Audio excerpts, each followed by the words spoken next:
So the question is always asked, can the frequencies do any harm?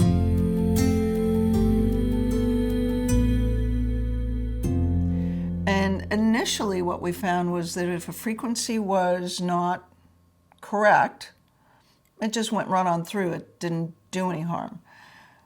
But over 22 years of using this, there are certain precautions that go with certain frequencies because they are so specific.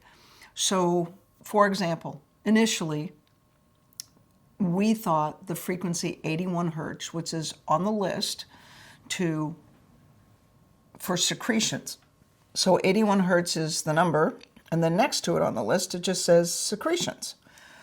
Well, we thought it normalized secretions.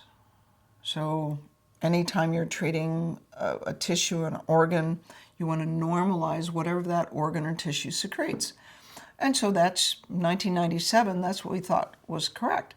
Well, there's a naturopath who worked in my office when we were developing FSM, and she graduated from school, went to Minnesota, started her practice, and that was in June. In October, my phone rang at 10 o'clock at night, which is midnight in Alexandria, Minnesota, and it was Christy. And she didn't even say hello. She said, 81 hertz increases secretions. It's like, Christy, what happened? And she said, well, I was treating somebody with cystic fibrosis today, and we treated her for, about an hour, cleared out her lungs, she coughed up all this junk, and her lungs were clear. And I wanted to normalize secretions in the lungs because cystic fibrosis, there are too many secretions. I wanted to normalize them. Her lungs filled up in 5 seconds before I could stop it. I was like, oh my God, what'd you do? Well, let her get up, go to the bathroom, treated her again for an hour. We left off 81 hertz, and she was fine. As I recall, she stayed fine for a week or two, which is pretty miraculous in cystic fibrosis. But that was the first indication that we had that 81 hertz increased secretions. Later on, the next year, I had to collect some data on endocrine uses of frequency-specific microcurrent for a presentation I had to give. And we found out that 81 hertz, when combined with the ovary, would increase salivary estrogen. So that was the second time that we had experience or actual data that says 81 hertz increases secretions. So it's not actually a negative effect. It's that the frequency actually does what it is described as doing. Then it is incumbent upon the practitioner. It is required that the practitioner figure out what it is that's going to happen if we're actually doing what we think we're doing, and if the frequency increases secretions in that tissue. So do you want to increase secretions in the lung? No. The kidney? No. The kidney is an endocrine organ. It produces 4 or 5 different substances, some of which will raise blood pressure, change how sticky your platelets are. Not a good thing. The midbrain. I had a student working in my office who was running through a sequence of frequencies on this patient's midbrain and put 81 hertz on channel A and the midbrain on channel B and left the room to take a phone call. Well, pretty soon I hear the patient yelling, help, help. Everybody goes running. I went in and saw increased secretions in the midbrain. And I could reverse it by changing the frequencies to quiet the midbrain. But what happened is the midbrain is where your stress centers are, right? The amygdala, the hippocampus, the stress centers in your brain are in the midbrain. If you increase the secretions in the midbrain, the patient is going to this patient did have, an anxiety attack, basically. The stress hormones go up because the frequency actually does what it is described as doing. The problem is not the frequency. The problem is the practitioner. You have to think. some people think, because it's energy medicine, it's frequencies, what harm could it do, right? Yeah. Your good intentions will not save you from your ignorance. So there are now a list of precautions, frequency-specific precautions on the frequencyspecific.com website. There's probably 25 or 30 of them for things like, okay, these are frequencies you don't want to use. There are specific tissues you don't want to increase secretions in. And I don't say what the tissues are, there's just a number. So if you have a machine and you want to experiment and you got a list off the internet, it's like, yeah, this is a list of frequencies you don't want to mess with. The other one that's really odd is the frequency to reduce inflammation is absolutely the most powerful and useful frequency we have. It is miraculous. You can take a swollen, red, inflamed joint and take it from this big to that big in 40 minutes. You can take somebody with irritable bowel and ulcerative colitis and take the inflammation and pain in their belly or their liver down. Just pain goes away. That's the good news. The bad news is that your body uses inflammation to fight infection, okay?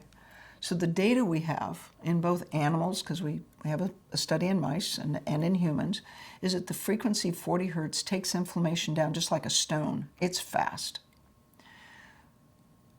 Your body uses inflammation to fight infection. If you run the frequency 40 hertz and it takes the pain down, but in 2 hours the pain is back and it's worse, experience suggests that that patient has an infection. The frequency actually overrides the biological signaling from the infectious agent to the immune system, and the frequency will turn the inflammation off even if there is an infection. So at one of our exhibit booths, the physician came to the exhibit booth and said, I had surgery on my thumb 2-3 weeks ago, and it's all red and swollen. And I looked at it and said, is it infected? And she said, no, they x-rayed it on Monday. This was a Thursday. They x-rayed it on Monday and it's not infected. I said, okay. So we can fix that. So she went into the booth and the demonstration area, and one of the practitioners treated her thumb, and she came out, and sure enough, the redness was gone, the swelling was gone, the pain was completely gone. She was ecstatic. And I said, okay, now here's the thing. If this is infected, it's not infected. No, really. If it's infected, this is 4:30. In about 2 to 3 hours, the pain will go up a lot, because while we've turned the inflammation off, the inflammation is off. So the infection can grow because the immune system is in handcuffs. It's off. In 2 to 3 hours, the pain goes up. Do not wait and come see me tomorrow. I want you to get in a cab and go to the emergency room and tell them you have a bone infection. And she said, it is not infected. It's going to be fine. You fixed it. It's great. Really. I said, okay. The next day, she came back to the booth and she gave me this look. You know, the look, that look. And I said, ooh, what time did you end up in the emergency room? She said, 7:30. What happened? So I had to explain. So this 40 hertz is actually the most powerful frequency we have. It works in the brain, it works in the nerve, it works in the spinal cord, it works in the liver, it works everywhere. And if you have an infection, it's bad news. But it's diagnostic, right? She just thought her thumb was sore. She didn't know it was infected. You see the difference? She just thought it was sore because it had surgery. She didn't know it was infected. If the infection had gone undiscovered, 80% of the bone would have been eaten away by the infection before anybody figured it out. The fact that we could take the inflammation down and then the pain went up is actually good news, because it allows you to discover that it's infection, not just inflammation. But that is a precaution that you're going to find on this list at frequencyspecific.com. And it's the I think we just listed it as the precautions list. And there's another one. Scar tissue, frequencies for scarring. Okay?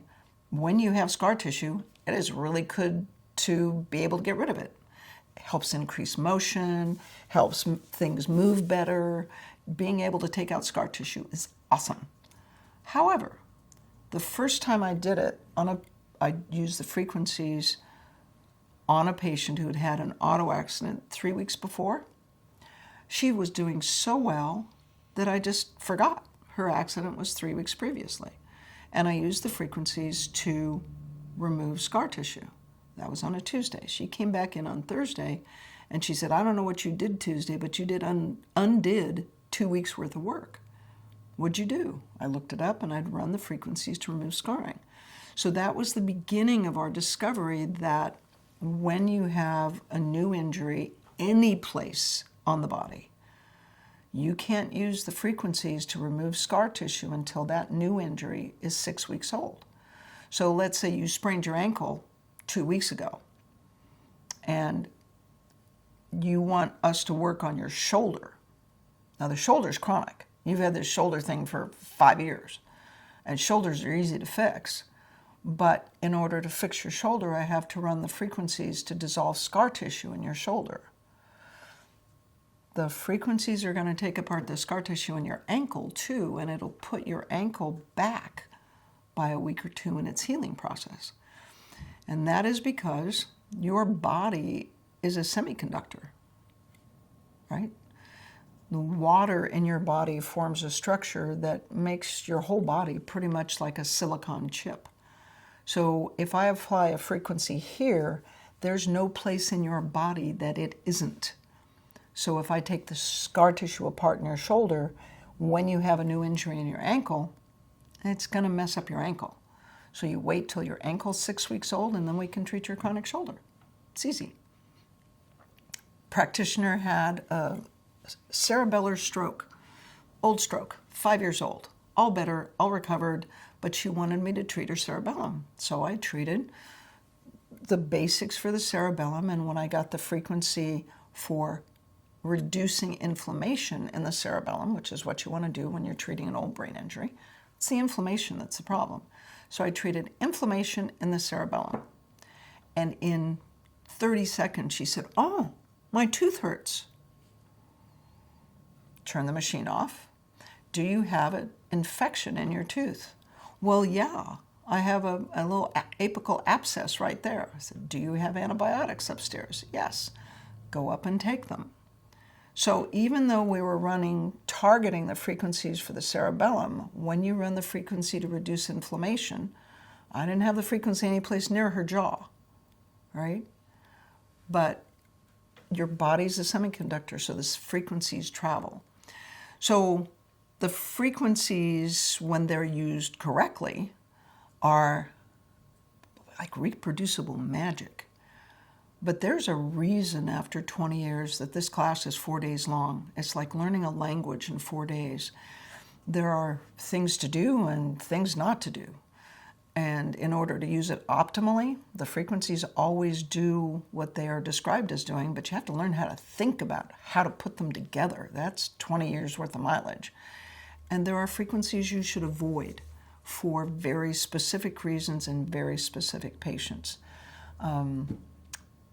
Frequency-specific microcurrents should not be used in patients who are pregnant because the frequencies change body chemistry so dramatically that we don't want to affect the pregnancy or the baby. Frequency-specific microcurrent is not used to treat cancer. We just don't do it. It's not safe. We don't know enough. If I make your pain accidentally worse, it's just pain. Take an Advil, it'll get better. It affects the quality of your life briefly, but doesn't affect your life. If I accidentally do something that'll make your cancer worse, you may not have time to get back on top of it. So we don't use it in pregnancy, we don't use it in cancer, and you'll find the other precautions on that list at frequencyspecific.com. Frequencies are powerful. Use them well and enjoy the results.